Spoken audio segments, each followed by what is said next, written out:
ஊடகவியலாளர் ஒருவர் ஊடக அமைச்சர் நளின் ஜெயதிசவிடம் கேள்வி கேட்கின்றார்.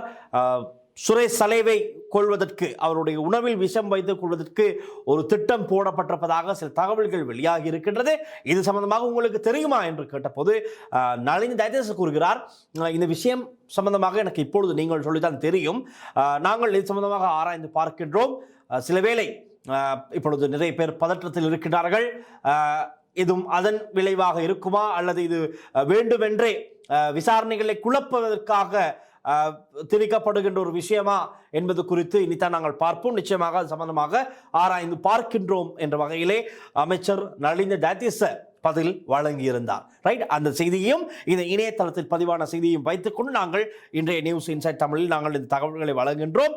ஆகவே இப்பொழுது இவர்கள் கோரியிருப்பது முதலாவது விஷயம், வீட்டிலிருந்து நாங்கள் எங்களுடைய வீட்டில் சமைத்த உணவை நாங்கள் நேரடியாக கொண்டு கொடுக்கின்றோம் என்ற ஒரு கோரிக்கையை அவருடைய வீட்டார் கோரிக்கையை முன்வைத்திருக்கிறார்கள்.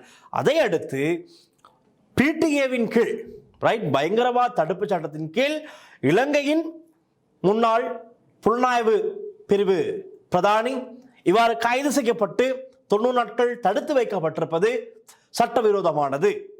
இதை நாங்கள் நிச்சயமாக சட்டத்தின் கவனத்தில் கொண்டு வருவோம்.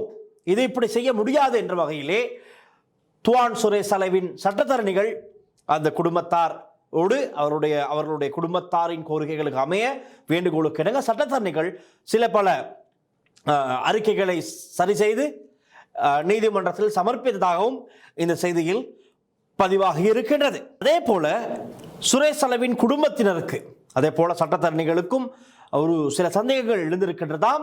சிஐடியில் இவர் தடுத்து வைத்து விசாரணைக்கு உட்படுத்தப்பட்டு வரும் இந்த நாட்களில் அவர் சித்திரவதைக்கு உட்படுத்தப்படலாம், பல கொடுமைகளுக்கு முகம் கொடுக்கப்படலாம், உடல் ரீதியாக அவர் தாக்கப்படலாம் என்ற ஒரு சந்தேகம் எழுந்திருப்பதால் அவர்கள் அந்த கோரிக்கையை முன்வைக்கப் போகிறார்கள். அவர் எந்த விதத்திலும் அப்படி கொடுமைகளுக்கு உட்படுத்தப்படக்கூடாது, சித்திரவதைகளுக்கு உட்படுத்தக்கூடாது, கொடுமைப்படுத்தக்கூடாது என்று இதற்கு அனுமதி அளிக்குமாறு நீதிமன்றத்திலே இவருடைய சட்டத்தரணிகள் கோரிக்கை முன்வைக்க இருப்பதாகவும் ஒரு தகவல் இந்த பதிவிலே காணக்கூடியதாக இருக்கின்றது.